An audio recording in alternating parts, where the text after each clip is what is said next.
Madam ಅವರೇ ನಮಸ್ಕಾರ. Sir ನಮಸ್ತೆ. ಆರಾಮಿದ್ರಿ ಮೇಡಮ್ ಅವರೇ? ಹಾ ಹೇಳಿ ಹೇಳಿ. ವರಮಹಾಲಕ್ಷ್ಮಿ ಹಬ್ಬದ ಆರ್ಥಿಕ ಶುಭಾಶಯಗಳು ಮೇಡಮ್ ಅವರೇ. Thank you sir. ತಮ್ಮ ಕುಟುಂಬಕ್ಕೆ ಎಲ್ಲರಿಗೂ ಒಳ್ಳೇದಾಗ್ಲಿ. ಥ್ಯಾಂಕ್ ಯು ಮೇಡಮ್ ಅವರೇ. ಮೇಡಮ್ ಅವರೇ ನಮ್ಮ ಹೋರಾಟಕ್ಕೆ ಜಯ ಸಿಗ್ಲಿ. ಹೌದು ಮೇಡಮ್ ಅವರೇ, ಜಯ ಸಿಗತ್ತೆ ಮೇಡಮ್ ಅವರೇ. ಮೇಡಮ್ ಅವರೇ ನಾವು ನಿಮ್ದೊಂದು ಫೋಟೋ ನೋಡಿದ್ವಿ. ಚಿತ್ರದುರ್ಗ ಬಂದಾಗ ಇವರು ನಮ್ಗೆ SIT ಸ್ಥಾಪನೆ ಮಾಡ್ಲಿಕ್ಕೆ ಮೇನ್ ಕಾರಣ ಆಗಿರ್ತಕ್ಕಂತ ಡಾಕ್ಟರ್ ನಾಗಲಕ್ಷ್ಮಿ ಚೌಧರಿ ಅವ್ರ ಜೊತೆಯಲ್ಲಿ ಫೋಟೋ ಇಳಿದಿರ್ತಕ್ಕಂತ ಫೋಟೋ ನೋಡಿದೆ. ಅವಾಗಿಂದಲ್ಲ ಅದು ಇದು ಕಳ್ಸಿದ್ದು. ಹೌದು ಹೌದು. ಅಂದ್ರೆ ಅವ್ರು ಬಂದಿದ್ರು, ಬೇರೆದಕ್ ಬಂದಿದ್ರು. ನಾನು ಅವಾಗ SIT ರಚನೆ ಆಗಿತ್ತು. ಆಮೇಲೆ ಸಿದ್ದರಾಮಯ್ಯ ಅವರು ಇವಾಗ ಇಂಪ್ಲಿಮೆಂಟ್ ಮಾಡಿ ಆರ್ಡರ್ ಮಾಡಿದ್ರು. ಆ ಟೈಮ್ನಲ್ಲಿ ಅವರು ಇದಕ್ಕೆ ದುರ್ಗಕ್ಕೆ ಬಂದಾಗ ವಿಶ್ ಮಾಡಿದೆ. ಆ ಫೋಟೋ ಇದೆಯಲ್ಲ ತಮ್ಮ ಹತ್ರ ಬಂದಿದೆ ಅಲ್ಲ ಸರ್? ಹೌದೌದೌದೌದು, ನೋಡಿದೆ ಮೇಡಮ್ ಅವರೇ. ಈಗ ನೋಡಿ ಅವ್ರು ಯಾಕೆ ಸೈಲೆಂಟ್ ಆಗಿದ್ರಲ್ಲ, ಇದ್ರ ಬಗ್ಗೆ ಏನ್ ಹೇಳ್ತೀರಾ ಮೇಡಮ್ ಅವರೇ? ಅದಲ್ಲ, ಅದನ್ನೇ ನಾನ್ ಹೇಳುದು. ಅವ್ರಿಗೆ ಯಾವ ಒತ್ತಡ ಇದೆಯಾ ಗೊತ್ತಿಲ್ಲ. ಯಾರಿಗೆ? ನಾಗಲಕ್ಷ್ಮಿ ಅವರೇ ಮೇನ್ SIT ರಚನೆಗೆ ಅವರು ಒತ್ತಡ ಇತ್ತು ಮಾಡ್ರು. ಈಗ ಯಾಕೆ ಅದು ರಿವೀಲ್ ಮಾಡ್ತಿಲ್ಲ ಗೃಹ ಇಲಾಖೆ ಮತ್ತೆ ನಾಗಲಕ್ಷ್ಮಿ ಅವರು ಮತ್ತೆ ನಮ್ಮ DK ಶಿವಕುಮಾರ್ ಅವರು ಯಾಕೆ ಮೌನವಾಗಿದ್ದಾರೆ, ಯಾಕೆ ರಿವೀಲ್ ಮಾಡ್ತಿಲ್ಲ? ಈಗ ಸದನ ಅಧಿವೇಶನ ಕೂಡ ನಡೀತಾ ಇತ್ತು ಮೇಡಮ್ ಅವರೇ, ಸದನ ನಡೀತಾ ಐತೆ. ಆ ಅಧಿವೇಶನದಲ್ಲಿ ಇದು ಚರ್ಚೆಗೆ ತಗೋಬಹುದಲ್ಲ? ಯಾಕಂದ್ರೆ ಸಾರ್ವಜನಿಕರ ದುಡ್ಡಿಂದ ನಡೀತಿರೋ ಇದು SIT ರಚನೆ ಆಗಿರೋದು. ಹೌದು ಮೇಡಮ್, ಹೌದೌದೌದು. ಈ SIT ರಚನೆ ಆಗ್ಲಿಕ್ಕೆ ಅಷ್ಟು ಖರ್ಚಾಗತ್ತೆ ಇಷ್ಟು ಖರ್ಚಾಗತ್ತೆ ಅಂತ ಹೇಳೋರು ಎಲ್ಲ ಖರ್ಚು ಮಾಡಿ ರೆಡಿ ಮಾಡಿರೋದನ್ನ ಇವರು ಏನ್ ಆಗಿದೆ ತನಿಖೆದು ವರದಿ ಏನಂತ ಜನರಿಗೆ ಇಡ್ಲಿಕ್ಕೆ ಇವರು ರೆಡಿ ಇಲ್ಲ. ನಾಗಲಕ್ಷ್ಮಿ ಅವ್ರಿಗೆ ಏನು ಒತ್ತಡ ಇದೆ ಗೊತ್ತಿಲ್ಲ. ನಾನ್ ಹೇಳೋದು ನಾಗಲಕ್ಷ್ಮಿ ಅವರು ಯಾವ್ದೇ ಒತ್ತಡಕ್ಕೆ ಮಣಿಬಾರ್ದು ಮಣಿಬಾರ್ದು. ಮತ್ತೆ ಇದು ಸಾರ್ವಜನಿಕ ಹಿತಾಸಕ್ತಿಲಿ ಕೆಲಸ ಮಾಡ್ತಿದ್ದಾರೆ ಅವರು. ಹೌದೌದು ಮೇಡಮ್ ಅವರೇ. ಯಾವುದೇ ಒಂದು ವ್ಯಕ್ತಿಗೋಸ್ಕರ ಕೆಲಸ ಮಾಡ್ತಿಲ್ಲ ಅದು. ಹೌದು ಮೇಡಮ್ ಅವರೇ. ಯಾರ ವ್ಯಕ್ತಿಗೋಸ್ಕರ ಕೆಲಸನೂ ಮಾಡ್ಲೇಬಾರ್ದು ನಾಗಲಕ್ಷ್ಮಿ ಅವರು. ಅಲ್ಲ ಮೇಡಮ್ ಅವರೇ, ಹಲೋ ಹೇಳಿ ಸರ್ ಹೇಳಿ. ಮಾಧ್ಯಮದಲ್ಲಿ ಅಲ್ಲಿ ಏನು ಸಿಕ್ಕಿಲ್ಲ, 13 ಗುಂಡಿ ಆಗಿದ್ರು ಮತ್ತೆ ಇನ್ನೆಷ್ಟು ಗುಂಡಿ ಹೋಗಿತ್ತಾರೋ ಹಂಗೋಗಿತ್ತಾರೋ ಹಿಂಗೋಗಿತ್ತಾರ ಅಂತ ಹೇಳೆಲ್ಲ ಹೇಳ್ತಾ ಇದ್ರು ಮಾಧ್ಯಮದವರು. ಹೌದು. ವರದಿ ಬರಲಿ ಅದ್ರಾಗೆಲ್ಲ ಗೊತ್ತಾಗುತ್ತೆ. ಎಲ್ಲ ಇದು ಬುರುಡೆ ಗ್ಯಾಂಗ್ನವರ ಮಾಡಿರ್ತಕ್ಕಂಥದ್ದು. ಬುರುಡೆ ಗ್ಯಾಂಗ್ನವರ ಅಂದ್ರೆ ಅದರಲ್ಲಿ ನಾನು ಕೂಡ ಬಂದ್ಬಿಟ್ಟೆ ಮೇಡಮ್ ಅವರೇ. ನೀವು ಬಂದಿರಿ, ನಾವು ಬಂದಿವಿ, ಎಲ್ಲಾ ಹೋರಾಟಗಾರರ ಬುರುಡೆ ಗ್ಯಾಂಗ್ನವರ್ ಅಂತ ಹೇಳ್ಬಿಟ್ರು. ಹೌದು. ಅದ್ರಲ್ಲಿ ನಮ್ಮ ಅಧ್ಯಕ್ಷರನ್ನ ಮಹೇಶ್ ಶೆಟ್ಟರ್ ಮಾಡಿದ್ರು, ಮತ್ತೆ ಗಿರೀಶ್ ಅಣ್ಣನ, ಜಯಂತ್ ಅಣ್ಣನ ಅವ್ರನ್ನೆಲ್ಲ ತೋರ್ಸ್ಕೊಂಡು ಅವ್ರ ಬೊಬ್ಬೆ ಹೊಡಿತಾ ಇದ್ರು. ಹೌದು. ಈಗ ಅವರೇ ಮಾಡಿರ್ತಕ್ಕಂಥ ಷಡ್ಯಂತ್ರದ್ದು ವರದಿ ಬಂದಿದೆ ಅಲ್ಲ, ಅದ್ನ ಯಾಕೆ ಅವ್ರು ಬಯಲಿಗೆ ಆಗ್ತಾ ಇಲ್ಲ? ಅಲ್ಲ ಈಗ ಏನಾಗ್ಬಿಟ್ಟಿದೆ ಅಂದ್ರೆ ಸತ್ಯಾಸತ್ಯತೆ ಹೊರಗೆ ಜನಗಳಿಗೆ ಗೊತ್ತಾಗ್ಬಿಡುತ್ತಲ್ವಾ? ಅದೇ ಮತ್ತೆ ಯಾರು ಬುರುಡೆ ಬಿಟ್ರು ಅದು ನಮಗ್ ಬೇಕಾಗಿರ್ತಕ್ಕಂಥದ್ದು ಮೇಡಮ್ ಅವರೇ. ಆಮೇಲೆ ಈಗ ನಾವು ಹೋರಾಟಗಾರ ಬಿಟ್ರು ಏನು ಇವ್ರು ಬಿಟ್ರು ಅದು ಬೇಕಾಗಿಲ್ಲ. ಸತ್ಯಾಸತ್ಯತೆ ಹೊರಗಿಡ್ಲಿ ಅಷ್ಟೇ ಬೇಕಾಗಿರೋದು ಮೇಡಮ್ ಅವ್ರೆ ನಮಗೆ. ಈಗ ಸಾರ್ವಜನಿಕ ಹಿತಾಸಕ್ತಿಲಿ ಇದು ಆಗಿರೋ ಒಂದು ಇದು SIT ರಚನೆ. ಹೌದು ಮೇಡಮ್ ಅವ್ರೆ, ಹೌದು. ಆಮೇಲೆ ಅಲ್ಲಿ ಎಲ್ಲ ಆಗಿದೆ, ಮರ್ದಿದೆ, ಎಲ್ಲ ಪ್ರೂಫ್ ಸಿಕ್ಕಿದೆ ಅಂತ ನಾವು ಭಾವಿಸ್ತೀವಿ. ಅದು ಪ್ರೂಫ್ ಸಿಕ್ಕಿರೋದಕ್ಕೆ ಇವರು ಮೌನವಾಗಿದ್ದಾರೆ. ಅಕಸ್ಮಾತ್ ಅದೇ ಇವ್ರೇನಾದ್ರು ತಪ್ಪು ಮಾಡಿದ್ದಾರೆ, ಬರೀ ಷಡ್ಯಂತ್ರ ಮಾಡಿದಾರೆ ಅಂತ ಹೇಳಿ ಸತಿಗೆ ದೊಡ್ಡ ಹೋರಾಟಗಳಾಗ್ಬಿಡ್ತಿದ್ವು. ಹೋರಾಟ ಒಂದ್ ಕಡೆ ಆದ್ರೆ ಅದು ಬೇರೆ ಮಾತು. ಅದು ಏನು ಹೇಳ್ತಾರಲ್ಲ, ಯಾರನ್ನ ಓಲೈಸ ಹೋರಾಟ ಅದು. ಸತ್ಯಕ್ಕೆ ಹೋರಾಟ ಮಾಡಿದ್ರೆ ಎಲ್ಲರೂ ಅದನ್ನ ನಾವು ಸ್ವಾಗತ ಬಯಸ್ತೀವಿ. ಇದು ಸತ್ಯಕ್ಕಾಗಿ ಮಾಡ್ತಿಲ್ಲ, ಅವರು ಅಧರ್ಮಕ್ಕಾಗಿ ಮಾಡ್ತಿದ್ದಾರೆ. ಧರ್ಮ ಇಲ್ಲ ಅಲ್ಲಿ, ಅಧರ್ಮಕ್ಕೆ ಸಹಕಾರ ಕೊಡ್ತಿದ್ದಾರೆ. ಆಮೇಲೆ ನನಗೇನಂದ್ರೆ ಆಶ್ಚರ್ಯ, ನಾಗಲಕ್ಷ್ಮಿ ಅವ್ರು ಯಾಕೆ ಮೌನ ವಹಿಸ್ಬೇಕು? ಹೌದೌದು ಮೇಡಮ್. ರೀ ಎಷ್ಟು ಚೆನ್ನಾಗಿ ಅವರು ಒಂದು ತಿಳ್ಕೊಳ್ಳಿ, ಇವತ್ತು ರಾಜ್ಯದ ಎಲ್ಲಾ ಮಹಿಳೆಯರು ಗೌರವ ಕೊಡುವಂತ ನಾಗಲಕ್ಷ್ಮಿ ಅವರು ಒಂದು ಹೆಣ್ಣಿಗೆ ಅನ್ಯಾಯ ಅಲ್ಲ, ಅದು ಸಾಕಷ್ಟು ಮಹಿಳೆಯರಿಗೆ ಅನ್ಯಾಯ ಆಗಿದೆ. ಅದನ್ನ ಒಬ್ಬ ಮಹಿಳಾ ಆಯೋಗದ ಅಧ್ಯಕ್ಷರಾಗಿ ಅದು ಏನೇ ಆಗ್ಲಿ ನಾವೆಲ್ಲ ಅವ್ರ ಜೊತೆ ಇದ್ದೇವೆ. ಏನು ರಾಜಕೀಯ ಒತ್ತಡನೋ ಹಣ ಒತ್ತಡನೋ ಮತ್ತೆ ಏನು ಒತ್ತಡ ಗೊತ್ತಿಲ್ಲ, ಅದೇನೇ ಒತ್ತಡ ಇರ್ಲಿ ಅದು ನಮ್ಗೆ ಬೇಡ. ಹೌದು ಮೇಡಮ್. ನಾನು ಆಯೋಗದ ಅಧ್ಯಕ್ಷರಾಗಿ ಆಯೋಗದ ಅಧ್ಯಕ್ಷರಿಗೆ ಒಂದು ಸ್ಥಾನಕ್ಕೆ ನಾನು ಗೌರವ ಕೊಡ್ಬೇಕು ಅನ್ನೋದು ನಮ್ಮ ನಾಗಲಕ್ಷ್ಮಿ ಅವ್ರಿಗೆ ಗೊತ್ತಿರ್ಬೇಕು. ನಾನು ಅದೇ ಹೇಳೋದು, ಯಾಕಂದ್ರೆ ಅವರು ತುಂಬಾ ಎಮಿನೆಂಟ್ ಲೇಡಿ. ಹೌದು ಮೇಡಮ್, ಹೌದೌದು. ಆಮೇಲೆ ಒಂದು ಎಲ್ಲ ಕಡೆನೂ ನಿಭಾಯಿಸ್ಕೊಂಡು ಬಂದಿದ್ದಾರೆ. ನಿಭಾಯಿಸ್ಕೊಂಡು ಬಂದು ಈಗ ಆ ಬಂದಿರೋ ವರದಿನ ಇವ್ರು ಯಾಕೆ ರಿವೀಲ್ ಮಾಡಬಾರ್ದು? ನಮ್ ಬೇರೆಯವ್ರಿಗೆ ಯಾರಿಗೂ ಕೇಳೋದಿಲ್ಲ. ಮೇಡಮ್ ಕೇಳೋದಿಲ್ಲ ಅಂದ್ರೆ ಅವ್ರನ್ನ ಬಿಟ್ಬಿಡ್ತೀವಿ ಅಂತಲ್ಲ, ಬಿಡೋದಿಲ್ಲ ಅವ್ರನ್ನೇ. ಇದನ್ನ ಇದು ನಾನು ಆಕ್ಚುಲಿ ಮಹಿಳಾ ಆಯೋಗದ ಅಧ್ಯಕ್ಷರು ಒಂದು ಏನು ಮೌನ ತಾಳಿದಾರಲ್ಲ, ಅದನ್ನ ನಾನು ಖಂಡಿಸ್ತೇನೆ. ಈಗ ಗೃಹ ಸಚಿವರಿಗೆ ಇದಿಲ್ಲ, ಇವ್ರಿಗೆ ಇದಿಲ್ಲ. ಮಹಿಳಾ ಆಯೋಗಕ್ಕೆ ಏನ್ರಿ ಇದು ಮಹಿಳೆಯರಿಗಾಗಿ ಇರೋದು. ಎಸ್ಪೆಕ್ಟಿ ರಚನೆ ಮಾಡಕ್ಕೆ ನಾಗಲಕ್ಷ್ಮಿ ಅವರೇ ಕಾರಣ. ಈಗ ನೋಡಿ ಸ್ಟಾರ್ಟಿಂಗ್ ಮಾಡಿದಾರೆ, ಯಾರು ನಾಗಲಕ್ಷ್ಮಿ ಅವರೇ ಸ್ಟಾರ್ಟ್ ಮಾಡಿರೋದು. ಆದ್ರೆ ಎಂಡ್ ಮಾಡ್ಬೇಕಾಗಿದ್ದು ಇವರೇ ತಾನೆ. ಹೌದು ಮೇಡಮ್, ಅವರೇ ಮಾಡ್ಬೇಕಾಗಿದ್ದು. ಯಾಕೆ ಮಾಡ್ತಿಲ್ಲ? ಆಮೇಲೆ ಏನಿತ್ತು ಇಷ್ಟು ದಿವಸ ತನಕ ಇವ್ರ ಮೇಲೆ ಒಂದು ಅತೀವವಾದ ಗೌರವ, ಯಾವ್ದೋ ಒತ್ತಡಕ್ಕೆ ಇವ್ರ ಗೌರವನ, ಮತ್ತೆ ಅದು ಈ ರೀತಿ ಮೌನವಾಗಿ ಇರೋದಕ್ಕೆ ಯಾರು ಒಪ್ಪಲ್ಲ ಮೇಡಮ್. ಹೌದೌದು. ಅದ್ರಲ್ಲಿ ನಾನು ಒಬ್ಬ ಮಹಿಳಾ ಹೋರಾಟಗಾರ್ತಿಯಾಗಿ ಇದನ್ನ ನಾನು ಒಪ್ಪಲ್ಲ. ಅದ್ ಯಾರಿಗೆ ಹೆದರೋ ಅವಶ್ಯಕತೆ ಇಲ್ಲ. ಹೌದು ಮೇಡಮ್, ಹೌದೌದು. ಅವರು ಎಲ್ಲವನ್ನ ಮಾಡಿ ಕೊನೆ ಒಂದು ಇದಕ್ಕೆ ಫುಲ್ ಪಾಯಿಂಟ್ ಇರ್ಬೇಕಾದ್ರೆ ಇವ್ರು ಯಾಕೆ ಇಷ್ಟೊಂದು ಯೋಚನೆ ಮಾಡ್ತಾರೆ? ಅದೇ ಗೊತ್ತಾಗ್ತಿಲ್ಲ ಮೇಡಮ್ ಅವರೇ. ಗೊತ್ತೇನಿಲ್ಲ, ಒತ್ತಡ ಅಷ್ಟೇ ಇರ್ಬೋದು, ಆದ್ರೆ ಅದನ್ನ ಮೀರಿ ನಿಲ್ಬೇಕು. ಹೇಗೆ ನಿಲ್ಬೇಕು ಅಂದ್ರೆ ಚಾಮುಂಡೇಶ್ವರಿ ಆಗ್ಬೇಕು. ಚಾಮುಂಡಿ ವಧೆ ಆಗತ್ತೆ, ಇವ್ರನ್ನ ಮಹಿಷಾಸುರನ ವರ್ತನೆ ಮಾಡ್ಬೇಕಾದ್ರೆ ಏನ್ ಹೇಳ್ತಾರೆ ನಿಮ್ಗೆ ಗೊತ್ತಿದೆ ಅಲ್ಲ ಅದು ಕತೆ? ಹೌದೌದು ಮೇಡಮ್ ಅವರೇ. ಮಹಿಷಾಸುರ ಮರ್ದನಿಗೆ ಹೆಂಡತಿ ಚಾಮುಂಡಿ ಭಕ್ತಳು, ವಧೆ ಮಾಡ್ಲೇಬೇಕು ನಾನು ಅನಿವಾರ್ಯತೆ ಅಂತ ಹೇಳಿ ವಧೆ ಮಾಡೇ ಮಾಡ್ತಾಳೆ ಯಾರು? ಚಾಮುಂಡೇಶ್ವರಿ. ಹೌದೌದು ಮೇಡಮ್. ಈಗ ಇವ್ರು ಚಾಮುಂಡೇಶ್ವರಿ ಆಗ್ಬೇಕು. ಆಗ್ಲೇಬೇಕು ಮೇಡಮ್, ಆಗ್ಲೇಬೇಕು. ನಾನು ಕೇಳ್ಕೊಳ್ಳೋದು ನಾಗಲಕ್ಷ್ಮಿ ಆಗಿರ್ಬಾರ್ದು, ಡಾಕ್ಟರ್ ನಾಗಲಕ್ಷ್ಮಿ ಅವರು ಚಾಮುಂಡೇಶ್ವರಿ ಆಗ್ಬೇಕು. ನಾನು ಕೇಳ್ಕೊಳ್ಳೋದು ಇಷ್ಟೇ. ಅವ್ರು ಯಾವುದೇ ಒಂದು ಇದನ್ನ ಯೋಚನೆ ಮಾಡೋದ್ ಬೇಕಾಗಿಲ್ಲ. ಎಷ್ಟೋ ಜನ ಹೆಣ್ಮಕ್ಳಿಗೆ ನ್ಯಾಯ ಸಿಕ್ಕಂಗಾಗತ್ತೆ. ಮಹಿಳೆಯರಿಗೆ ಅವ್ರ ಮೇಲೆ ಅತೀವವಾದ ಗೌರವ ಇದೆ. ಹೌದು ಮೇಡಮ್, ಮಹಿಳೆಯರಿಗಿಂತ ರಾಜ್ಯದ ಜನತೆ ಅವ್ರಿಗೆ ಗೌರವ ಕೊಡ್ತಿದ್ದಾರೆ. ಹೌದು ಮೇಡಮ್, ಹೌದು. ಗೌರವ ಅಂದ್ರೆ ಹಿಂದೆ ಬೇಕಾದಷ್ಟು ಜನ ಎಲ್ಲರೂ ಆಗ ಹೋಗಿದ್ದಾರೆ.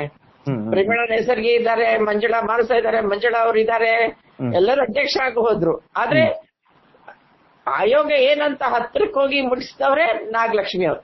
ಹೌದು ಮೇಡಮ್, ಹೌದೌದು. ಅವ್ರು ಇಡೀ ರಾಜ್ಯದ ಒಂದು ಸಂಚಾರ ಮಾಡಿದ್ದಾರೆ. ಹೌದು ಮೇಡಮ್, ಸಂಚಾರ ಮಾಡಿದ್ದು ಮತ್ತೆ ಎಲ್ಲರಿಗೆ ಹೆಲ್ಪ್ ಮಾಡ್ತಕ್ಕಂಥದ್ದು ಎಲ್ಲ ನೋಡ್ತಾ ಇದೀವಿ ಮೇಡಮ್ ನಾವು. ಎಲ್ಲರೂ ಮಾಡಿದ್ದಾರೆ. ಆದ್ಮೇಲೆ ಈಗ ಅಂತದ್ ಏನ್ ಬಂದಿದೆ ಇವ್ರಿಗೆ ಆ ಒತ್ತಡ ಅದು ಅರ್ಥ ಆಗ್ತಿಲ್ಲ. ನಾನು ಇನ್ನೊಂದು ಹೇಳ್ತೇನೆ ನಿಮ್ಗೆ, ಇವತ್ತು ಸ್ಥಾನ ಇವತ್ತಿರುತ್ತೆ, ನಾಳೆ ಹೋಗುತ್ತೆ. ಹೌದೌದು ಮೇಡಮ್ ಅವರೇ. ಸ್ಥಾನಕ್ಕಾಗಿ ನಾವಲ್ಲ, ನಾವು ನಮ್ಮಿಂದ ಸ್ಥಾನ ಅನ್ಬೇಕು. ಅಷ್ಟೇ ಮೇಡಮ್, ಹಂಗಂದ ಮಾತ್ರ ಅಲ್ಲಿ ಸತ್ಯಾಂಶ ಹೊರಗೆ ತರಲು ಸಾಧ್ಯ. ಹೌದು. ಅದು ಮಹಿಳಾ ಆಯೋಗ ಇವತ್ತು ನಾಗಲಕ್ಷ್ಮಿ ಇಲ್ಲ ಅಂದ್ರೆ ನಾಳೆ ಇನ್ನೊಬ್ರು ಬರ್ತಾರೆ. ಬರ್ತಾರೆ ಮೇಡಮ್. ಆದ್ರೆ ನಾನು ಇದ್ದಾಗ ಏನ್ ಮಾಡಿದೆ ಅನ್ನೋದು ಅವ್ರು ಛಾಪ್ ಮೂಡಿಸೋಗ್ಬೇಕು ಇಡೀ ಸಮಾಜಕ್ಕೆ. ಹೌದು ಮೇಡಮ್, ಹೌದು. ನೋಡಿ ಮೇಡಮ್, ಇಡೀ ಸಮಾಜಕ್ಕೆ. ಆಮೇಲೆ ಸೌಜನ್ಯ ಅವಳು ಒಂದು ಆದಿಶಕ್ತಿ ರೂಪದಲ್ಲಿ ನಾಗಲಕ್ಷ್ಮಿ ಅವ್ರ ಮನಸ್ಸು ಅದ್ರ ಬದಲು ಮಾಡಿ ಅವರು ತಮ್ಮ ವರದಿಯಲ್ಲಿ ಏನಿದೆ ಅಂತ ಹೇಳ್ಬೇಕು ಅಂತ ನಾನು ಕೇಳ್ಕೊತೀನಿ. ಅಲ್ಲ ಮೇಡಮ್, ಇದೇ ನಾಗಲಕ್ಷ್ಮಿ ಅವರು ಕೂಡ್ಲ ರಾಂಪೇಜ್ ಅಜಯ್ ಒಂದ್ ಪ್ರಶ್ನೆ ಕೇಳಿದ್ದ ಮೇಡಮ್ ಅವರೇ, ಮತ್ತಿದು ರಿಪೋರ್ಟ್ ಹೆಂಗ್ ಮೇಡಮ್ SIT ಬಗ್ಗೆ ಅಂತ ಕೇಳಿದ್ರೆ, ರಿಪೋರ್ಟ್ ಬಂದಿಲ್ಲ ರೀ, ರಿಪೋರ್ಟ್ ಬಂದ್ರೆ ನಾನು ಯಾರಿಗೆ ಎದ್ಕೊಂಬೋದಿಲ್ಲ, ನಾನು ಅದನ್ನ ಪಬ್ಲಿಷ್ ಮಾಡ್ತೀನಿ, ನಿಮ್ಗೆಲ್ಲ ಕೊಡ್ತೀನಿ ಅಂತ ಹೇಳ್ತಕ್ಕಂಥದ್ದು. ಅದು ವಿಡಿಯೋ ಕ್ಲಿಪ್ ಕೂಡ ಇದೆ ಮೇಡಮ್. ಅದು ಕೂಡ್ಲ ರಾಂಪೇಜ್ ಅಲ್ಲ ಸರ್ಚ್ ಮಾಡಬಹುದು ಬೇಕಾದ್ರೆ. ಆದ್ರೆ ಈಗ ರಿಪೋರ್ಟ್ ಬಂದು ಒಂದ್ 3-4 ತಿಂಗಳಾಯ್ತು. ನಾವು ಮೊನ್ನೆ ಒಂದು RTI ಅರ್ಜಿ ಹಾಕಿದ್ವಿ ಮೇಡಮ್ ಅವರೇ. ಅರ್ಜಿ ಹಾಕಿದ್ರು ಕೂಡ ಅವ್ರು ಹೇಳ್ತಕ್ಕಂಥದ್ದು ಏನಂದ್ರೆ, ನಮ್ಮ ಹತ್ರ ರಿಪೋರ್ಟ್ ಲಭ್ಯವಿಲ್ಲ, ಮಹಿಳಾ ಆಯೋಗ ಹತ್ರ ಇದೆ, ಅವ್ರ ಹತ್ರ RTI ಹಾಕೊಂಡ್ ತಗೊಳ್ರಿ ಅಂತ ಹೇಳ್ತಿದ್ದಾರೆ. ಇವ್ರ ಹತ್ರ ರಿಪೋರ್ಟ್ ಇಟ್ಕೊಂಡು ಯಾಕೆ ಇವರು ಈ ತರ ಮಾಡ್ತಿದಾರೆ, ಅದು ಅರ್ಥ ಆಗ್ತಿಲ್ಲ ಮೇಡಮ್ ನಮಗೆ.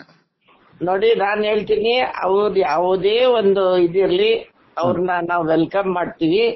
ಆದ್ರೆ ಅವ್ರು ತಗೊಂಡು ಈ ವಿಷಯದಲ್ಲಿ ಏನ್ ನಿರ್ಧಾರ ತಗೊಂಡಿದ್ದಾರೆ, ಅವ್ರು ಇನ್ನೂ ಟೈಮ್ ಇದೆ, ಅವ್ರು ಆದಷ್ಟು ಬೇಗ ರಿವೀಲ್ ಮಾಡ್ಲಿ. ಆ ದೇವ್ರ ಅವ್ರಿಗೆ ಒಳ್ಳೆ ಬುದ್ಧಿ ಕೊಟ್ಟು, ಅಲ್ಲಲ್ಲ ಒತ್ತಡ. ನೋಡಿ, ಇನ್ನೊಂದು ಹೇಳ್ತೇನೆ, ಏನಾದ್ರೂ ನಾವು ಮಾಡೋದು ಹೆಣ್ಮಕ್ಳ ಥ್ರೂನೇ ಮಾಡಿಸ್ಬೇಕಂತ ಅವ್ರ ತಲೆಯಲ್ಲಿ ಇದ್ರೆ ಅದು ಬಹಳ ದಡ್ತನ. ಹೌದು ಮೇಡಮ್, ಹೌದು. ಆಮೇಲೆ ಏನೇ ಸಮಾಜದಲ್ಲಿ ಸುಧಾರಣೆ ಆಗ್ಬೇಕಂದ್ರೆ ಒಂದು ಹೆಣ್ಣು ಮಕ್ಕಳೇ ಕಾರಣ ಇರ್ತಾರೆ. ಹೌದು ಮೇಡಮ್, ಹೌದು. ಆ ಕೆಲಸ ನಾನು ನಾಗಲಕ್ಷ್ಮಿ ಅವ್ರು ಮಾಡ್ಲಿ ಅಂತ ನಾನು ಬೇಡಿಕೆ ಇಡ್ತೀನಿ. ನನ್ ಬೇಡಿಕೆ ಅದು. ಯಾಕೆ ಗೃಹ ಸಚಿವರು ಮಾಡ್ತಾರೋ ಮುಖ್ಯಮಂತ್ರಿ ಮಾಡ್ತಾರೋ ನಮ್ಗೆ ಅದು ಬೇಕಾಗಿಲ್ಲ. ಬೇಕಾಗಿಲ್ಲ ಅಂತಂದ್ರೆ ನಾವು ಆಯೋಗನ ನಂಬಿದೀವಿ. ಹೌದು ಮೇಡಮ್, ಹೌದೌದೌದು. ಸರ್ಕಾರದ ಇವ್ರು ಏನಿದೆ ಅಂತ ನಮ್ಗೆ ಮೊದ್ಲೇ ಗೊತ್ತಿತ್ತು. ಖರ್ಗೆ ಅವ್ರ ಮೇಲೆ ತುಂಬಾ ಇದಿತ್ತು, ಪ್ರಿಯಾಂಕಾ ಖರ್ಗೆ ಅವ್ರ ಮೇಲೆ. ಯಾಕೆ ಅದು ದಿಟ್ಟ ಹೆಜ್ಜೆ ಇಡಬೇಕು? ಅಡ್ಮಿನಿಸ್ಟ್ರೇಷನ್ ಅಂದ್ರೆ ಅದೇ ಆಡಳಿತ ಅಲ್ವೇ? ಹೌದು ಮೇಡಮ್, ಹೌದೌದೌದು. ಆಡಳಿತದಲ್ಲಿ ಇವ್ರು ನನ್ನವರು ಅವ್ರು ನಮ್ಮವ್ರು ಅಲ್ಲ ಅಂತ ಅನ್ನಂಗಿಲ್ಲ, ಎಲ್ಲರೂ ನಮ್ಮವ್ರೆ. ಹೌದು ಮೇಡಮ್, ಹೌದೌದು. ತಪ್ಪು ಮಾಡಿದವ್ರನ್ನ ಶಿಕ್ಷಿಸುವಂತ ಎದೆಗಾರಿಕೆ ಆಡಳಿತಗಾರನಿಗೆ ಇರ್ಬೇಕು ಮೇಡಮ್. ಯಾಕೆ ಸೈಲೆಂಟ್ ಆಗ್ಬಿಟ್ಟಾರ ಮೇಡಮ್ ಅವ್ರಿಗೆ ಗೊತ್ತಾಗ್ತಿಲ್ಲ. ಅದು ಅಲ್ಲಲ್ಲ, ಯಾಕೆ ಆಗಿದ್ದಾರೆ, ಯಾಕೆ ಆಗ್ಬೇಕು ಅಂತ ಕೇಳ್ತೀನಿ. ನೋಡಿ, ಇಷ್ಟು ದಿವಸ ತನಕ ನಿಮ್ಗೆ ಆ ಸ್ಥಾನ ಇರ್ಲಿಲ್ಲ, ಆ ಸ್ಥಾನ ಸಿಕ್ಕಿದೆ. ಆ ಸ್ಥಾನದಲ್ಲಿದ್ದು ಆ ಸ್ಥಾನಕ್ಕೆ ಯಾವತ್ತು ನೀವು ಅನ್ಯಾಯ ಮಾಡಬಾರ್ದು. ಹೌದು ಮೇಡಮ್, ಇವರು ಖರ್ಗೆ ಅವ್ರ ಸಮೇತ ಮಾಧ್ಯಮ ಮುಖಾಂತರ ಹೇಳಿದ್ರು, ರಿಪೋರ್ಟ್ ಬರಲ್ರಿ ಅದು ಏನಂಬುದು ಎತ್ತ ಅಂತೇಳಿ ಇದೇ ಮಾಡ್ತೀವಿ ಅಂತ ಹೇಳಿದ್ರು. ಇದು ನಿಮ್ ಮೇಲೇನೋ ಒಂದು 200 ಕೋಟಿ ಬಜೆಟ್ ಆಗಿದೆ ಹಂಗೆ ಅಂತ ಅವಾಗ ಕೂಡ ಹಂಗೆ ಹೇಳಿರ್ತಕ್ಕಂಥದ್ದು. ಇವಾಗ ವರದಿ ಬಂದಿದೆ, ನಿಮ್ ಕೇಸ್ ಬಿದ್ದೋಗಿದೆ. ಇದಕ್ಕೆಲ್ಲ ಹೆಂಗ್ ಮೇಡಮ್ ಇದು? ಅಲ್ಲಲ್ಲ, ಇದಕ್ಕೆಲ್ಲ ಈಗ ನಾವು ನೋಡಿ 14 ವರ್ಷ ಆಯ್ತು ಸೌಜನ್ಯ ಕೇಸ್ಗೆ ಹಾಗೆ ನಿಂತಿತ್ತು. ಅದಕ್ಕೆ ಇವ್ರಿಗೆಲ್ಲ ಉತ್ತರ ಅಂದ್ರೆ ಕೊನೆಗೆ ನಮ್ಗೆ ಸುಪ್ರೀಂ ಕೋರ್ಟೇ ನಮ್ಗೆ ದಾರಿ. ಸುಪ್ರೀಂ ಕೋರ್ಟ್ ಇರ್ಲಿಲ್ಲ ಆಗಿದ್ದಿದ್ರೆ ಇವತ್ತು ಇವು ಯಾರು ಏನ್ ಮಾಡ್ತಾರೆ ಅದೇ ಇದಾಗ್ತಿತ್ತು, ನಿಜ ಆಗ್ತಿತ್ತು. ಸುಪ್ರೀಂ ಕೋರ್ಟ್ ಅನ್ನೋದು ಇರೋದ್ರಿಂದ ನಾವೆಲ್ಲವೂ ಜೀವಂತವಾಗಿ ಉಸಿರಾಡ್ತಾ ಇದ್ವಿ. ಶೋಷಣೆಗೊಳಗಾದಂತ ಹೆಣ್ಮಕ್ಳು, ಅನ್ಯಾಯಕ್ಕೊಳಗಾದಂತ ಹೆಣ್ಮಕ್ಳು, ಅತ್ಯಾಚಾರಕ್ಕೊಳಗಾದಂತ ಹೆಣ್ಮಕ್ಳು, ಮಾನಭಂಗ ಕಳ್ಕೊಂಡಂತ ಹೆಣ್ಮಕ್ಳು ಸಮಾಜದಲ್ಲಿ ತಲೆ ಎತ್ಕೊಂಡು ಮೆರೆಯುವಂತ ಒಂದು ಅತ್ಯಾಚಾರಿಗಳಿದ್ದಾರೆ ಅಂದ್ರೆ ಅವ್ರಿಗೆ ಸರ್ಕಾರ ನಿಂತಿದೆ, ಅವ್ರಿಗೆ ಮಹಿಳಾ ಆಯೋಗ ನಿಂತಿದೆ ಅಂದ್ರೆ ನಿಜವಾಗ್ಲೂ ನಮ್ಮ ರಾಜ್ಯದ ರಾಷ್ಟ್ರದ ಮಹಿಳೆಯರು ನಾವು ತಲೆ ತಗ್ಸುವಂತದ್ದಾಗಿದೆ. ಹೌದು ಮೇಡಮ್, ಹೌದು ಮೇಡಮ್, ಹಂಗೆ ಕಾಣ್ತಿದೆ ಮೇಡಮ್. ಈಗೆಲ್ಲ ಕಾಣ್ತಿದೇನೋ, ಅದು ತೋರಿಸ್ತಾ ಇದೆ. ಬಂದಿರೋ ವರದಿ ಹೇಳಲಿಕ್ಕೆ ಅಂದ್ರೆ ಏನಿದೆ ಅಂತ ಹೇಳಲಿಕ್ಕೆ ಇಷ್ಟೊಂದು ಮೀನಮೇಷ ಎಣಿಸ್ತಾ ಇದಾರೆ ಮೇಡಮ್ ಇವರು. ಅಲ್ಲ, ಏನಿದೆ ಈಗ ಯಾರಿಗೇ ಆಗ್ಲಿ ಅದೊಂದು ಕ್ಯೂರಿಯಾಸಿಟಿ ಇರುತ್ತೆ, ಏನಿರ್ಬೋದು ಅಂತ. ಹೌದೌದೌದೌದು, ಕುತೂಹಲ ಇದ್ದೇ ಇರುತ್ತೆ ಪ್ರತಿಯೊಬ್ಬರಿಗೂ. ಎಲ್ಲರಿಗೂ ಇರುತ್ತೆ, ಎಂತ ದಡ್ರಿಗೂ ಇರುತ್ತೆ, ಜಾಂಡ್ರಿಗೂ ಇರುತ್ತೆ, ಇವ್ರಿಗೂ ಇರುತ್ತೆ. ಮತ್ತೆ ಇವತ್ತು ರಾಷ್ಟ್ರದ ಜನತೆ ಕಾಯ್ತಾ ಇದ್ದಾರೆ ಏನಿದೆ ಅಂತ. ಹೌದು ಮೇಡಮ್, ಹೌದು ಮೇಡಮ್. ಇರೋದನ್ನ ಹೇಳಕ್ ಏನ್ ಸ್ವಾಮಿ ನಿಮ್ಗೆ ಹೇಳ್ತಾ ಇಲ್ಲ. ಆಮೇಲೆ ಅದಕ್ಕೆ ಪ್ರತಿಯೊಬ್ಬರ ಒಂದು ಕಾಂಟ್ರಿಬ್ಯೂಷನ್ ಇದೆ. ಹೌದು ಹೌದು ಮೇಡಮ್. ಜನತೆ ಕಟ್ಟಿರೋ ಟ್ಯಾಕ್ಸ್ ಇಂದ SIT ಇದಕ್ಕೆ ದುಡ್ಡು ಖರ್ಚಾಗಿದೆ. ಹೌದು ಮೇಡಮ್. ಅದನ್ನ ಅರ್ಥ ಮಾಡ್ಕೋಬೇಕು. ಹಣ ಲೋಪ ಆಗತ್ತೆ, ಅಷ್ಟು ಖರ್ಚಾಗತ್ತೆ, ಇದು ಅವಶ್ಯಕತೆ ಇಲ್ಲ, SIT ಅವಶ್ಯಕತೆ ಇಲ್ಲ ಅಂತ ಹೇಳ್ತಾರಲ್ಲ. ಅಲ್ಲ, ಮಾಡಿದ್ದಾರೆ. ಆಮೇಲೆ ಎಲ್ಲ ದಿಟ್ಟ ಒಂದು ಸ್ವಲ್ಪ ಅಲ್ಲಿ SIT ಇಂದ ಸ್ವಲ್ಪ ಯಾರೋ ಒಂದು ಕೆಲವು ವ್ಯಕ್ತಿಗಳಿಂದ ಅದು ಇದಾಯ್ತು, ಹಳಿ ತಪ್ತು. ಆದ್ರೆ ಪ್ರಹ್ಲಾದ್ ಮಹಂತಿ ಅವರು ನಿರ್ದೇಶನದಲ್ಲಿ ಅನ್ಯಾಯ ಆಗ್ಲಿಕ್ಕೆ ನಮ್ಗೆ ಚಾನ್ಸ್ ಇಲ್ಲ ಅಂತ ನಮ್ಗೆ ನಂಬಿಕೆ ಇದೆ. ಹೌದು ಮೇಡಮ್, ಹೌದೌದು. ಡೈನಾಮಿಕ್ ಆಫೀಸರ್ ಪ್ರಹ್ಲಾದ್ ಮಹಂತಿ ಸಾಹೇಬ್ರು ಯಾವ್ದಕ್ಕೆ ಬಗ್ಗಲ್ಲ ಜಗ್ಗಲ್ಲ, ಕರೆಕ್ಟ್ ಆಗಿ ತನಿಖೆ ಮಾಡಿ ವರದಿ ಕೊಡಿ. ಇದನ್ನ ಬಯಲಿಗೆ ಹಾಕ್ತಕ್ಕೆ ಗೊತ್ತಾಗ್ತಿಲ್ಲ ಇವರಿಗೆ. ಅಲ್ಲಲ್ಲ, ಮಾಡಿರೋದನ್ನ ಹೇಳಿಕ್ಕೆ ಏನಾಗಿದೆ ಸ್ವಾಮಿ ಇವ್ರಿಗೆ? ಎಲ್ಲಿದಾರ ಮೇಡಮ್? ಅಲ್ಲ, ಇನ್ನೊಂದ್ಸತಿ ಈಗ ಹೆಂಗೆ ಸುಪ್ರೀಂ ಕೋರ್ಟ್ ಎಲ್ಲರಿಗೂ ಚಾಟಿ ಬೀಸಿದೆ, ಕರ್ನಾಟಕ ಪೊಲೀಸ್ ಇಲಾಖೆ ಮತ್ತೆ CID ಇದಕ್ಕೆಲ್ಲ, ಹಾಗೆ ಇನ್ನೊಂದ್ಸತಿ ಚಾಟಿ ಬೀಸ್ಕೊಳ್ತಾರೆ ಅಷ್ಟೇ ಸರ್ಕಾರದವರು. ಹೌದೌದು ಮೇಡಮ್, ಅದೇ ರೀತಿ ಚಾಟಿ ಬೀಸ್ತಾರೆ. ಈಗ ಸುಪ್ರೀಂ ಕೋರ್ಟ್ ಈಗ ನಮ್ಗೆ ಅನ್ಯಾಯ ಆದ್ರೆ ನಾವೆಲ್ಲಿ ಹೋಗ್ಬೇಕು? ನಾವ್ ಅಲ್ಲೇ ಹೋಗ್ತೀವಿ. ನಾವ್ ಹೇಳೋದು ವರದಿ ಕೊಡಿ ಅಷ್ಟೇ ಮೇಡಮ್. ನಾನು ಈಗಾದ್ರೂ ಅಲ್ಲ, ನಾನು ನಾಗಲಕ್ಷ್ಮಿ ಅವರಿಗೆ ಇವತ್ತು ವರಮಹಾಲಕ್ಷ್ಮಿ ಹಬ್ಬ ಇದೆ, ಆ ಹಬ್ಬಕ್ಕೆ ಎಲ್ಲ ಮಹಿಳೆಯರಿಗೆ ಇದೊಂದು ವರದಿ ಕೊಟ್ಟು ನಮ್ಗೆ ಒಂದು ಹಬ್ಬದ ಒಂದು ಕಾಣಿಕೆ ಅಂತ ಕೊಡ್ಲಿದ್ದಾರೆ. ಹೌದು ಮೇಡಮ್, ಹೌದು ಮೇಡಮ್, ಹೌದೌದೌದು, ಕೊಡ್ಬೇಕಾಗಿತ್ತು ಮೇಡಮ್. ಅಲ್ಲ, ಕೊಡ್ಬೇಕು ಅಂತ ಕೇಳ್ಕೊತೀನಿ. ಈಗೇನ್ ಟೈಮ್ ಆಗಿಲ್ಲ. ಆಮೇಲೆ ಒಂದ್ ಹೇಳ್ತೀನಿ, ಅವ್ರು ವರದಿ ಕೊಟ್ಟರು ಅವರು ಮುಂದುವರಿಯಲ್ಲ, ಅವ್ರು ವರದಿ ಕೊಡದಿದ್ರು ಮುಂದುವರಿಯಲ್ಲ. ಹೌದು ಮೇಡಮ್, ಹೌದೌದೌದು. ಇಷ್ಟು ದಿವಸ ಅವ್ರು ಮಾಡಿದ ಕೆಲಸದ್ದು ಏನಿದೆ ಅಂತ ಅವ್ರದ್ದು ನಿಜವಾದ ಇದನ್ನ ಅವ್ರ ಪವರ್ ಏನು, ಮಹಿಳಾ ಆಯೋಗದ ಪವರ್ ಏನಂತ ತೋರಿಸ್ಕೋಬೇಕು ಹೋಗ್ಬೇಕಾದ್ರೆ. ಹೌದು ಮೇಡಮ್ ಅವರೇ, ನಾವು ಎಲ್ಲ ಕೇಳ್ಕೊಂತಕ್ಕಂಥದ್ದು ಅಷ್ಟೇ ಮೇಡಮ್ ಅವರೇ. ಹಾ, ಅವರೇನು ದಡ್ರಲ್ಲ, ನಾಗಲಕ್ಷ್ಮಿ ಅವರು ದಡ್ರಲ್ಲ. ಹೌದು ಮೇಡಮ್ ಅವರೇ, ಹೌದು. ಡೈನಾಮಿಕ್ ಲೇಡಿ ನಮ್ಮ ರಾಜ್ಯ ಏನೋ ಅಗದಿ ಸಂತೋಷವಾಗಿ ಧೀಮಂತ ಒಂದು ಕಠೋರವಾದಂತ ಒಂದು ಲೇಡಿ. ಹೌದು ಮೇಡಮ್, ಮಹಿಳಾ ಆಯೋಗದ ಅಧ್ಯಕ್ಷರಾಗಿ ಆ ಕಠೋರತೆ ಈ ರಿವೀಲ್ ಮಾಡಕ್ಕೆ ಯಾಕೆ ಬರ್ತಿಲ್ಲ? ಆ ಕಠೋರತೆ ಬರ್ಬೇಕು. ಅದು ಯಾರನ್ನ ಕಟ್ಟಾಕಿರ್ಬೋದ ಮೇಡಮ್ ಅವ್ರನ್ನ? ಸರ್ ಯಾರ್ಯಾಕೆ ಕಟ್ಟಾಕ್ಬೇಕು ಸರ್? ನಾನ್ ರಿವೀಲ್ ಮಾಡಿ ಹೋಗ್ತಾ ಇರ್ಬೇಕು. ನಾವೆಲ್ಲ ಕೇಳ್ಕೊಳ್ಳೋದು ಇಷ್ಟೇ, ಮೇಡಮ್ ರಿವೀಲ್ ಮಾಡಿ ನೀವು ಹೊರಡಿ. ರಿವೀಲ್ ಮಾಡಿದ್ರು ನಿಮ್ನ ಕಳ್ಸಿಕೊಡ್ತಾರೆ, ರಿವೀಲ್ ಮಾಡದೇ ಇದ್ರು ನಿಮ್ಗೆ ಕಳ್ಸಿಕೊಡ್ತಾರೆ. ಹೋಗ್ಬೇಕಾದ್ರೆ ನಾವೇ ರಿವೀಲ್ ಮಾಡಿ ಹೋಗ್ಬಿಟ್ರೆ ಆಯ್ತಲ್ಲ. ಹೌದು ಮೇಡಮ್ ಅವರೇ, ಏನ್ ಅನ್ಕೊಂಡಿದ್ರಂಗ ಮೇಡಮ್ ಯಾವತ್ತು ಅವ್ರು ರಾಜೀನಾಮೆ ಕೊಡ್ತಾರ ಅವತ್ತು ನೀನೇ ರಿವೀಲ್ ಮಾಡ್ಬೇಕು ಅನ್ಕೊಂಡಿದಾರ, ಅದೇನೋ ಗೊತ್ತಿಲ್ಲ ಮೇಡಮ್ ನಮಗೆ. ಅಲ್ಲ, ಅದಕ್ಕೆ ಹೋಗ್ಬೇಕಾದ್ರೆ ಮಾಡೋಕ್ಕಿಂತ ಆ ಕೊಟ್ಬಿಟ್ಟೆ ನಾವು ರಿಸೈನ್ ಮಾಡಿದ್ರೆ ಆಯ್ತಲ್ಲ. Correct madam, correct. ಅಲ್ಲ, ನಾನು ಒಬ್ಬ ಮಹಿಳೆಯಾಗಿ ನಾನು ನಮ್ಮ ಮುಖತಃ ಭೇಟಿಯಾಗಿದ್ದೆ. ನಮ್ಮ ಚಿತ್ರದುರ್ಗದಲ್ಲಿ ಬಂದಾಗ SIT ರಚನೆ ಆಗಿದ್ದಕ್ಕೆ ನಾನು ವೆಲ್ಕಮ್ ಮಾಡಿದೆ. ಸಿದ್ದರಾಮಯ್ಯ ಸರ್ಗೆ ನಮ್ಮ ಪರವಾಗಿ ಅವ್ರಿಗೆ ಧನ್ಯವಾದ ತಿಳಿಸಿ ಅಂತ ಹೇಳಿದ್ದೆ. ಈಗೂ ಹೇಳ್ತಾ ಇದ್ದೀನಿ, ಅವ್ರಿಗೆ SIT ವರದಿನ ಸಾರ್ವಜನಿಕರಲ್ಲಿ ಅವರು ಒಪ್ಪಿಸ್ಬೇಕು ಮಹಿಳಾ ಆಯೋಗದ ಅಧ್ಯಕ್ಷರಾಗಿ. ಅಲ್ಲ ಮೇಡಮ್, ನಿಮಗೇನಾದ್ರು SIT ವರದಿಯಲ್ಲಿ ಇವರು ನಮ್ಮ ಮಹೇಶ್ ಶೆಟ್ಟರ್ ಇರ್ಲಿ, ಗಿರೀಶ್ ಮಠಣ್ಣನವ್ರು ಇರ್ಲಿ, ಅವ್ರಿಗೇನಾದ್ರು ಫಾರಿನಿಂದ ಫಂಡ್ ಬಂದಿರತಕ್ಕಂಥದ್ದು ಏನಾದ್ರು ಕಂಡು ಬರ್ತಿದೆ ಮೇಡಮ್ ಅವರೇ? ಅಲ್ಲ ಸರ್, ಹಂಗ್ ಕಂಡು ಬಂದಿದ್ರೆ ಇವ್ರು ಬಿಡ್ತಿದ್ರ ಸರ್ ಇಷ್ಟೊತ್ತಿಗೆ? SIT ಅವರು ಅವ್ರು ಕಡ್ಲೆ ತಿಂತಾ ಇದಾರ ಅಂತ ತಿಳ್ಕೊಂಡಿದ್ದೀರಾ ಅಲ್ವಾ? ಅಲ್ಲ, ಕಡ್ಲೆ ತಿಂತಾ ಇಲ್ಲ ಅವರು. They are doing their duty. ಪಕ್ಕ ಡ್ಯೂಟಿ ಮಾಡಿದ್ದಾರೆ ಅದ್ರಲ್ಲಿರೋರು. ಅಲ್ಲ, ಕೆಲವೊಬ್ಬ ಲೋಫರ್ ಹೇಳ್ತಾ ಇದ್ರೆ ಮೇಡಮ್ ಅವರೇ, ಫಾರಿನ್ ಫಂಡ್ ಬಂದಿದೆ, ಹಂಗ್ ಬಂದಿದೆ, ಹಿಂಗ್ ಬಂದಿದೆ, ಮತ್ತೆ ರಿಪೋರ್ಟ್ ಅಲ್ಲಿ ಇರ್ತಂಗಂತ ನಮ್ಗೊಂದು ಕುತೂಹಲ. ಸರ್ ಹಂಗೇನ ಇಷ್ಟೊತ್ತಿಗೆ ಹೊರಗಡೆ ಓಡಾಡಿ ಬಿಡ್ತಿದ್ರ ಸರ್? ಅದೇ ಆರ್ಡಿನರಿ ಪೊಲೀಸ್ನೇ ಬಿಡಲ್ಲ. ಅದ್ರಲ್ಲಿ ನೋಡ್ತೀರಾ, ಮಹೇಶ್ ಅಣ್ಣ ಅವ್ರನ್ನ ಇವತ್ತಿಗೂ ಗಡೀಪಾರ್ ಮಾಡಿದ್ದಾರೆ ಅಯೋಗ್ಯರು. ಹೌದು ಮೇಡಮ್ ಅವರೇ. ಈಗ ಅಲ್ಲ, ನಮ್ಮೂರಲ್ಲಿ ಸಮೇತ ಅಂತಾರೆ ಮೇಡಮ್ ಅವರೇ, ಫಾರಿನ್ ಫಂಡ್ ಅಷ್ಟು ಕೋಟಿ ಬಂದತ್ತೆ, ಇಷ್ಟು ಕೋಟಿ ಬಂದತ್ತೆ, ಅದಕ್ಕೋಸ್ಕರನೇ ವರದಿ ಇದೇ ಮಾಡ್ತಿಲ್ಲ ಕಣ್ರು, ಹಂಗೆ ಹಿಂಗಂತ ಹೇಳ್ತಿದ್ದಾರೆ ಮೇಡಮ್ ಅವರೇ. ಅದಕ್ಕೋಸ್ಕರ ಕೇಳ್ತಕ್ಕಂಥದ್ದು ನಾನು. ನೋಡಿ, ಯಾರ್ದು ಫಂಡ್ ಇಲ್ಲ, ಏನಿಲ್ಲ. ಎಲ್ಲರ ಅವ್ರವ್ರ ಮನೆ ಏನು ಅವ್ರವ್ರ ಸ್ವಂತ ದುಡ್ಡಿನಿಂದ ಅವ್ರವ್ರು ಎಲ್ಲರೂ ಹೋರಾಟ ಮಾಡ್ತಿದ್ದಾರೆ. ಹೌದು ಮೇಡಮ್ ಅವರೇ, ನಾವು ಕೂಡ ಇಲ್ಲಿವರೆಗೆ ಮೇಡಮ್ ಅವರೇ ಎಲ್ಲ ಹೋರಾಟ ಇದ್ರು ಸಮೇತ ನಮ್ ದುಡ್ಡಲ್ಲೇ ಬಂದಿರತಕ್ಕಂಥದ್ದು. ನಾವೆಲ್ಲರೂ ನಮ್ಮ ಸ್ವಂತ ದುಡ್ಡದಲ್ಲಿ ನಾವು ಹೋರಾಟ ಮಾಡ್ತಿದೀವಿ. ಇದು ರಾಜಕೀಯ ಪಕ್ಷ ಅಲ್ಲ, ಹೋರಾಟಗಾರರ ಒಂದು ಇದು ಧರ್ಮ ನಿಷ್ಠೆಗೋಸ್ಕರ ಅವರು ತಮ್ಮನ್ನೇ ತಾವು ಸಮರ್ಪಣೆ ಮಾಡ್ಕೊಂಡಿದ್ದಾರೆ ಹೋರಾಟಗಾರರು. ಹೌದು ಮೇಡಮ್ ಅವರೇ, ನಮಗೆ ಏನಂದ್ರೆ ಇದು ನೋಡಿ, ಫಾರಿನ್ ಫಂಡ್ ಅಷ್ಟು ಕೋಟಿ ಬಂದಿದ್ದು ನಮ್ಗೆ ಯಾಕೆ ಕೊಡ್ತಾ ಇಲ್ಲ ಇವ್ರು, ನಮ್ಗೆ ಯಾಕೆ ಆಗ್ತಾ ಇಲ್ಲ, ನಮಗೊಂದು ಕುತೂಹಲ ಇತ್ತು, ಅದಕ್ಕೆ ಕೇಳಿದ್ ಮೇಡಮ್ ಅವರೇ. ಫಾರಿನ್ ಫಂಡ್ ಅದಕ್ಕೆ ಬೇಕು ಸರ್? ನಮ್ಮ ಭಾರತ ದೇಶದ ಬೇಕಾದಷ್ಟು ಫಂಡ್ ಇದೆ, ನಾವೇ ಇನ್ನೊಬ್ರಿಗೆ ಕೊಡ್ತಾ ಇದ್ವಿ. ಕೊಟ್ಟಿದ್ದಕ್ಕೆ ಇವತ್ತು ಈಗ ಮಟ್ಟಕ್ಕಾಗಿದೆ ಸರ್. ಸರ್ಕಾರ ತಗೊಂಡಿದ್ದಕ್ಕೆ ಇವತ್ತು ಈಗ ಮೌನವಾಗಿದೆ. ಹೌದು ಮೇಡಮ್ ಹೌದು. ಅವ್ರ ಫಂಡಿಂಗ್ ಇರೋದಕ್ಕೆ ಅವ್ರು ಮೌನವಾಗಿದ್ದಾರೆ ಸರ್ಕಾರದವರು. ಯಾರು ಫಂಡಿಂಗ್ ಮಾಡ್ತಿದ್ದಾರೆ ಅದು ನಾವು ನೀವಲ್ಲ, ಎಲ್ಲ ಜಗತ್ ಜಾಹೀರೇ ಇದೆ. ಹೌದು ಮೇಡಮ್ ಯಾರು ಮಾತಾಡೋಗಿಲ್ಲ. ಅಂದ್ರೆ ಇವಾಗ ನಿಮ್ಮ ವಾದ ಏನಂದ್ರೆ ಅವರೇ ಫಂಡಿಂಗ್ ತಗೊಂಡು ಸುಮ್ಕಾಗಿದಾರೆ ಅಂತ ಹೇಳ್ತಾ ಇದೀರಿ? ಅಲ್ಲ ಸರ್, ತಾನ್ ಕಳ್ಳ ಪರನ್ ನಂಬ ಅಂತೆ ಸರ್. ಒಂದು ಹೇಳ್ತೀನಿ, ವೇದ ಸುಳ್ಳಾಗ್ಬಹುದು, ಗಾದೆ ಸುಳ್ಳಾಗಲ್ಲ. ಆಗಲ್ಲ ಮೇಡಮ್, ಆಗಲ್ಲ. ಹೌದು. ಮತ್ತೆ ಕುಂಬಳಕಾಯಿ ಕಳ್ಳ ಆದ್ರೆ ತಾನು ಹೆಗಲ್ ಮುಟ್ಕೊಂಡು ನೋಡ್ಕೊತಾನಂತೆ. ಹಂಗೆ ಮೇಡಮ್, ನಾನ್ ಹೇಳೋದು ಇಷ್ಟೇ, ಯಾರೇ ಆಗಿರ್ಲಿ, ನನಗೆ ಅಂದ್ರು ನನಗೆ ಮಾಡಿದ್ರು ಅಂತ ಎಲ್ಲ ಕಡೆ ಎಲ್ಲಾನು ನಿಲ್ಸೋದು, ಯೂಟ್ಯೂಬರ್ಸ್ ಇದನ್ನ ಕ್ಲೋಸ್ ಮಾಡಿಸೋದು, ಏನ್ ಮಾಡಬಹುದು ನೀವು? ಅಷ್ಟೇ ನಿಮ್ಮ ಯೋಗ್ಯತೆ. ಅಷ್ಟೇ ಮೇಡಮ್ ಅವರೇ, ಫೇಸ್ಬುಕ್ ಬ್ಯಾನ್ ಮಾಡ್ತಕ್ಕಂಥದ್ದು, ಇನ್ಸ್ಟಾಗ್ರಾಮ್ ಬ್ಯಾನ್ ಮಾಡ್ತಕ್ಕಂಥದ್ದು.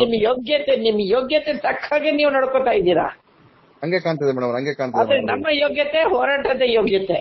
ಹೌದು ಮೇಡಮ್, ಹೌದು. ಅವ್ರವ್ರ ಯೋಗ್ಯತೆ ತಕ್ಕಂಗೆ ಅವ್ರು ನಡ್ಕೋತಿದ್ದಾರೆ. ಆಮೇಲೆ ಅವ್ರ ಯೋಗ್ಯತೆ ತಕ್ಕಂಗೆ ಫಲಿತಾಂಶ ಬರುತ್ತೆ.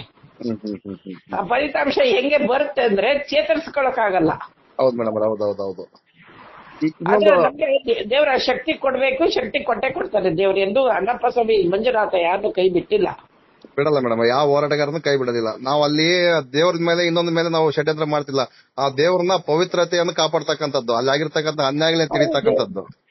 ಮತ್ತೆ ಅದನ್ನೇನ ಇವರು ಮುಚ್ಚಾಕ್ ಯಾಕೆ ಹೋಗ್ತಾರೆ ಅಂದ್ರೆ, ಇವತ್ತು ನನಗನ್ಸಿದ ಮಟ್ಟಿಗೆ ಸೌಜನ್ಯದ ಇನ್ಸಿಡೆಂಟ್ ಆದ್ಮೇಲೆ ಅಲ್ಲಿ ಯಾವುದೇ ಒಂದು ನರಪಿಳ್ಳಿನೂ ಇದಾಗಿಲ್ಲ. ಹೌದು ಮೇಡಮ್ ಹೌದು ಮೇಡಮ್ ಅಂತದೇನ್ ಕಂಡು ಬಂದಿಲ್ಲ ಮೇಡಮ್ ಒಳಗೆ ಏನಾಗಿದೆ ಗೊತ್ತಿಲ್ಲ. ಅಲ್ಲ ಅದ ಒಳಗೆ ಏನಾದ್ರೂ ಅದನ್ನ ಒಂದಲ್ಲ ಒಂದ್ ದಿವಸ ಬರುತ್ತೆ. ಸೌಜನ್ಯ ಶಕ್ತಿ ಅಷ್ಟು ಸುಲಭ ಅನ್ಕೋಬೇಡಿ. ಹೌದು ಮೇಡಮ್ ನೋಡಿ ಮೊನ್ನೆ ಈಗ ಒಂದು ವರ್ಷ ಆಯ್ತಂಗ ಮೇಡಮ್ ಒಬ್ಬ ಫ್ಯಾಮಿಲಿ ಹೋಗಿತ್ತು ಮದುವೆ ಮಾಡ್ಕೊಳಕೋಸ್ಕರ ಅಲ್ಲಿ ಹೋಗಿದ್ರು, ಮದುವೆ ಮಾಡ್ಕೊಂಡ್ ಬಂದ್ರು. ಅವ್ರ ಫ್ಯಾಮಿಲಿ ಎಲ್ಲ ಇದೆ. ಅವಾಗ ಆಗ್ಲತ್ತಲ್ಲೇ ಅವ್ರ ಮೇಲೆ ಕೈ ಎಳಿತಕ್ಕಂಥದ್ದನ್ನೆಲ್ಲ ಮಾಡಿದ್ರು. ಮತ್ತೆ ಇನ್ನೊಂದಿನ ನೈಟ್ 12 ಗಂಟೆ ಟೈಮಲ್ಲಿ ಎಳೆಯುವಂತ ಕೆಲಸ ಕೂಡ ಮಾಡಿದ್ರು. ಅದೆಲ್ಲ ಹೊರಗೆ ಬಂತು ಮೇಡಮ್. ಎಚ್ಚೆತ್ಕೊಂಡಿದ್ದಾರೆ. ಆಮೇಲೆ ಕೆಲವರಿಗೆ ಗೊತ್ತಿಲ್ಲದೆ ಅಮಾಯಕರು ಹೋಗ್ತಾರೆ ಅಷ್ಟೇ. ಅಷ್ಟೇ ಅಷ್ಟೇ ಅಷ್ಟೇ ಮೇಡಮ್ ಅವರೇ, ಎಲ್ಲರೂ ಎಚ್ಚೆತ್ಕೊಂಡಿದ್ದಾರೆ. ಹೌದು ಮೇಡಮ್ ಹೌದು ಮೇಡಮ್ ಅವ್ರೆ. ಏನ್ ದರ್ಶನ ಮಾಡ್ಕೋಬೇಕು, ಅವ್ರಿಗೆ ಏನ್ ಬೇಕಾ ಕೆಲಸ ನೋಡ್ಕೊಂಡ್ ಬಂದ್ಬಿಡ್ಬೇಕು ಅಷ್ಟೇ. ಗುಂಪು ನಾನು ಈಗ ಹೇಳ್ತೀನಿ, ಧರ್ಮಸ್ಥಳ ಯಾರ ಏನು ನಮ್ಮ ಮಂಜುನಾಥ ಸ್ವಾಮಿ ಟೆಂಪಲ್ ಯಾರ ಅಪ್ಪಂದಲ್ಲ. ಹೌದು ಮೇಡಮ್ ಅವರೇ, ಅದು ಸಾರ್ವಜನಿಕರದು. ಮೇಡಮ್ ಅವ್ರೆ ನಾವ್ ಹೇಳ್ತಾ ಇದೀವಿ, ನೀವ್ ಹೇಳ್ತಾ ಇದೀವಲ್ಲ ಮೇಡಮ್ ಅವರೇ, ಮತ್ತೆ ದಾಖಲಾತಿ ಇಲ್ಲಲ್ಲ, ಹೆಂಗೆ ಮಾಡೋದು? ದಾಖಲಾತಿನಿ ಬೇಕಾದ್ ನಾನು ತಿಳ್ಕೋಬಹುದು. ಅವ್ನ ಹೆಸರು ಬರ್ಸ್ಕೊಂಡ್ಬಿಟ್ಟಿದ್ದಾನಲ್ಲ ಒಬ್ಬ. ಬರ್ಸ್ಕೊಂಡ್ರೆ ಈಗ ಅದ್ರದ್ದು ಕೋರ್ಟ್ ಅಲ್ಲಿ ಇದೆಯಲ್ಲ ಸರ್, ಅದೇನ್ ಇವತ್ತಿಗೆ ಮುಗಿಯೋದಿಲ್ಲ. ಅದ್ ಯಾಕೆ ಕೋರ್ಟ್ ಅಲ್ಲಿ ಇದ್ದಾಗ ನೀವ್ ಯಾಕೆ ಮಾತಾಡೋದಿಲ್ಲ? ನೀವುಗಳು ಯಾಕೆ ಬರೋದಿಲ್ಲ? ಈಗ ಮೊನ್ನೆ ನೋಡಿ ಮಹೇಶಟ ಮೇಲೆ ಎಷ್ಟು ಇದು ಮಾಡಿಸಿದ್ರು. ಅದನ್ನ ಹಾಕದ್ಮೇಲೆ ಮಾನನಷ್ಟ ಮೊಕದ್ದಮೆ ಹಾಕದ್ಮೇಲೆ ಅದನ್ನ ಫೇಸ್ ಮಾಡೋ ತಾಕತ್ ನಿಮ್ಗೆ ಬೇಕು ತಾನೆ? ಹೌದು ಮೇಡಮ್ ಹೌದೌದು. ಯಾಕೆ ಹೋಗ್ಲಿಲ್ಲ ನೀವು? ಕೊನೆಗೆ ವಜಾ ಮಾಡಿ ಹಾಕಿದ್ರು. ಹೌದು ಮೇಡಮ್, ಸುಮ್ಮನೆ ಇವ್ರು ಏನು ಮಾನವ ಮೊಕದ್ದಮೆ ಎದುರಿಸುವಂತ ಕೆಲಸ. ನಾನು ಹೇಳೋದು ನಾನು ಹಾಕ್ತೀನಿ ಅಂತ ಅಂದ್ಮೇಲೆ ನಿಮ್ಮನ್ನ ಟ್ಯಾಕಲ್ ಮಾಡೋ ದಮ್ ಇರ್ಬೇಕು ನಮ್ಗೆ. ಆ ದಮ್ ಇಲ್ಲ ಅಂದ್ಮೇಲೆ ಯಾಕೆ ಹಾಕ್ತೀರಾ? ಹುಚ್ಚಾಟ ಇದು. ಹೌದೌದು ಮೇಡಮ್ ಹೌದು. ಈ ಹುಚ್ಚಾಟಕ್ಕೆ ಯಾರು ಹೆದರೋದಿಲ್ಲ ಸ್ವಾಮಿ. ಅಂದ್ರೆ ಏನ್ ಗೊತ್ತಾ ಮೇಡಮ್ ಅವರೇ, ದನಿ ಅಡಗಿಸುವಂತ ಕೆಲಸ ಮತ್ತೆ ಅವ್ರ ಹತ್ರ ಬೇಕಾಬಿಟ್ಟಿ ದುಡ್ಡಿದಾವಲ್ಲ ಮೇಡಮ್ ಅವರೇ. ನಮ್ಮ ಹಿಂದೂಗಳು ತಗೊಂಡೋಗಿ ಸುರಿದಿರ್ತಕ್ಕಂಥ ದುಡ್ಡು, ಅಕ್ರಮ ಮೀಟರ್ ಬಡ್ಡಿ ದುಡ್ಡು, ಬೇರೆ ಬೇರೆ ಯೋಜನೆಗಳಿಂದ ತಗೊಂಡಿದಾರಲ್ಲ, ಸರ್ಕಾರದಿಂದ ತಗೊಂಡಿದಾರ ಪುಕ್ಷಿಟ್ಟೆ ದುಡ್ಡು. ಆ ದುಡ್ಡು ಹೆಂಗ್ ಖರ್ಚಾಗಬೇಕು, ಈ ತರ ಖರ್ಚಾಗಬೇಕಲ್ಲ, ಅದಕ್ಕೋಸ್ಕರನೇ ನಮ್ಮನ್ನ ಬಳಸ್ಕೊಂತ ಇದಾರೆ. ಹೋರಾಟಗಾರನೆಲ್ಲ ಬಳಸ್ಕೊಂಡು ಅವ್ರನ್ನ ಒತ್ತಿಕ್ಬೇಕಂತೇಳಿ ಮಾಡ್ತಿದ್ದಾರೆ ಸ್ವಾಮಿ. ಹೋರಾಟಗಾರನ ಬಳಸ್ಕೊಳಕ್ಕೆ ಅವ್ರಿಗೆ ಯಾರಿಗೆ ಪರ್ಮಿಷನ್ ಕೊಟ್ಟಿದ್ದಾರೆ? ಅವ್ರಿಗೆ ತಿಳ್ಕೊಂಡಿದ್ದಾರೆ ಅಷ್ಟೇ. ಅದು ಭ್ರಮೆ. ಹೋರಾಟಗಾರನ ನೀವ್ ಏನ್ ಮಾಡಿದ್ರು ಕೊಂಡ್ಕೊಳಕ್ ಆಗಲ್ಲ ಸ್ವಾಮಿ. ನೋಡಿ ಅಲ್ಲ, ನಿಮ್ಗೆ ತಾಕತ್ತಿದ್ರೆ ಈ ಹೋರಾಟಗಾರನ ಮುಟ್ಕೊಂಡ್ರೆ ಏನೇನ್ ಆಗ್ತಿದೆ ಅಂತ ನೀವೇ ನೋಡ್ತಿದ್ದೀರಾ. ಆಮೇಲೆ ಹೋರಾಟಗಾರರ ಜೊತೆ ಸ್ವಾಮಿ ಅಣ್ಣಪ್ಪ ಮಂಜುನಾಥ ಸ್ವಾಮಿ ಇದ್ದಾನೆ, ನಿಮ್ಮ ಜೊತೆ ಇಲ್ಲ. ಹೌದು ಮೇಡಮ್ ಹೌದೌದು. ಮತ್ತೆ ಅದು ನಿಮ್ಮ ತಲೆಯಲ್ಲಿ ಇರ್ಲಿ, ನಮ್ಗೆ ಯಾವ್ದು ಅಸ್ತ್ರ ಇಲ್ಲ. ನಿಮ್ಮಂಗೆ ಯೂಟ್ಯೂಬ್ ಬಂದ್ ಮಾಡ್ದೆ, ನಿಮ್ಮಂಗೆ ಅದನ್ನ ಬಂದ್ ಮಾಡ್ದೆ, ಇನ್ಸ್ಟಾಗ್ರಾಮ್ ಬಂದ್ ಮಾಡ್ದೆ, ಎಲ್ಲಾ ಬಂದ್ ಮಾಡ್ದೆ. ಏನ್ ಬಂದ್ ಮಾಡ್ಕೊಂಡು ಏನ್ ಮಾಡ್ತೀರಾ? ಬೇರೆ ತಗೊಳಕ್ ಬರಲ್ವಾ? ಅಷ್ಟೇ ಮೇಡಮ್ ಅಷ್ಟೇ. ನೀವೇ ದಾರಿ ತೋರಿಸ್ತಿದ್ದೀರಾ, ನಿಮ್ ದಾರಿಲಿ ನಾವ್ ಹೋಗ್ತಾ ಇದೀವಿ. ಹೌದು ಮೇಡಮ್, ಈಗ ಕೆಲವೊಬ್ಬ ಯೂಟ್ಯೂಬರ್ ಒಂದೊಂದ್ ಚಾನಲ್ ಇದ್ವು, ಈಗ ಒಂದೊಂದ್ 3 ಚಾನಲ್ ಆಗಿದ್ದಾವೆ, 4 ಚಾನಲ್ ಕೂಡ ಆಗಿದಾವೆ ಮೇಡಮ್. ನಂದು ಕೂಡ ನೋಡಿ ಎಂತ ಬೆದ್ರು ಅವರು. ಹೌದು ಮೇಡಮ್ ಅವರೇ. ನಾನ್ ಬಂದ್ ಮಾಡಿದೆ ಅಂತ ಹೇಳಿ ಹೆಮ್ಮೆಯಿಂದ ಹೇಳ್ಕೊಳ್ಳೋಂತ ಮೂರ್ಖರು ಅವರು. ಹೌದು ಮೇಡಮ್ ಹೌದು. ಅವ್ರು ಈಗ ಇನ್ನೊಂದು ಮಾಡಿದ್ರಂದ್ರೆ ಈಗ ಅವ್ರು ಅದನ್ನ ನಿಲ್ಸಕ್ ಆಗಲ್ಲ ಮೇಡಮ್ ಆಗಲ್ಲ. ಮತ್ತೆ ಒಂದೇ ಹೇಳ್ತೀನಿ, ನಮ್ಮನ್ನ ಯಾರ್ಯಾರು ಬಡಿಬೇಕು ಬಡಿಬೇಕು ಅಂದ್ರೆ ಅವರೇ ಹೋಗ್ತಾರೆ. ಸತ್ಯ ಮೇಡಮ್ ಸತ್ಯ ಮೇಡಮ್. ಅವ್ರ ತಗ್ಗಕ್ಕೆ ಅವರೇ ತೊಡ್ಕೋತಿದ್ದಾರೆ, ಬೇರೆ ಯಾರು ತೊಡ್ತಿಲ್ಲ. ಹೌದು ಮೇಡಮ್ ಅವರೇ, ನಮ್ಗೆಲ್ಲ ಕಂಡು ಬರ್ತಿದೆ ಮೇಡಮ್ ಅವರೇ. ಲಾಸ್ಟ್ ಮೇಡಮ್ ಅವರೇ, ಈಗ ನೀವು SIT ವರದಿ ಬಗ್ಗೆ ಮತ್ತು ನಾಗಲಕ್ಷ್ಮಿ ಚೌಧರಿ ಅವ್ರ ಬಗ್ಗೆ ಲಾಸ್ಟ್ ಏನ್ ಹೇಳ್ಬೇಕು ಇಷ್ಟಪಡ್ತೀರಿ ಮೇಡಮ್ ಅವರೇ?